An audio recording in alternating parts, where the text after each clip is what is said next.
Good afternoon, everybody. It's Kevin Canessa coming to you live from the newsroom of The Observer and TheObserver.com on this, the 30th day of October in the year 2025. Well, tomorrow is Halloween, as all of you know, and each year the Kearny Prevention Coalition offers a lot of sound advice for families, parents, children, and things of that nature for trick-or-treating and going out and doing things on Halloween.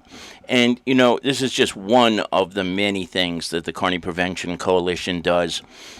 Jen Collins and Jack Corbett and the rest of the folks over there do exceptional work to keep the community informed about all the dangers of drugs and alcohol and vaping and things of that nature. So every year on Halloween or just before Halloween, they release a bunch of safety tips and facts. So I wanted to bring it to your attention.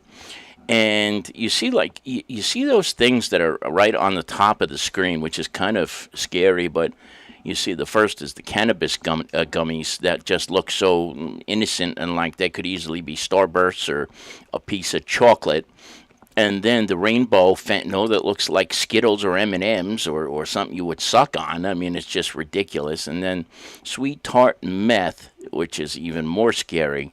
And then the chalk fentanyl that they have up there. I mean, all these things look so innocent but could easily poison anybody, or especially a young person on Halloween, and that's why it's so important for parents to be very, very cautious when going around and trick-or-treating. And it's also, you know, another good reason why so many organizations and places have been doing these trunk-or-treats, so it's much more controlled, and you could be aware of where you're getting these treats from on Halloween. But let's just go through some of the things that they talk about as tips for Halloween safety. Number one, do not eat candy before you sort and check it at home.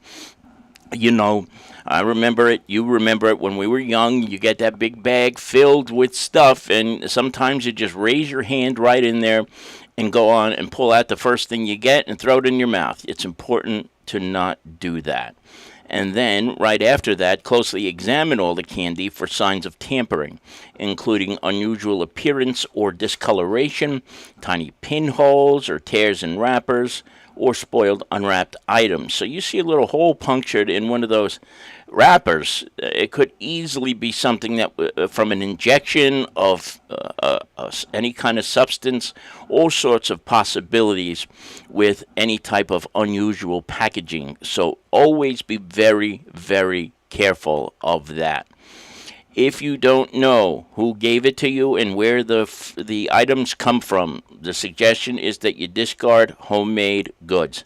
I'm sure there are people who will give out maybe brownies or something like that on Halloween. Don't eat them. Throw them away. Don't accept or eat anything that isn't commercially wrapped. That goes along with that, too, with the homemade goods. If it's not something that's commercially made, you do not know, most likely, where these things are coming from. So be very, very careful. Obviously, this one, too, remove any choking hazards from young children. And I think the last one is the most simple, but it's the most poignant of the points. When in doubt, throw it out. Just like when you see something, say something. If you're in doubt, throw it the heck out. Do not eat or let your child eat anything that you don't know its origin, or whether it's something that could be made at home that you never know what will be inside.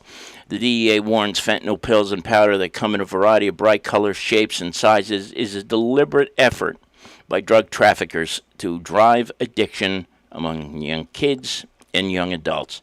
And that is an absolute and utter shame indeed. So, great tips from Jack and Jen, and we wanted to share them with you, and then hopefully you can do the same thing with your families if you haven't already. And again, the work that the Kearny Coalition does, I mean, I've known Jack for many, many years, going back to when I was a kid in Lincoln School, and Jen I've known for a long time now.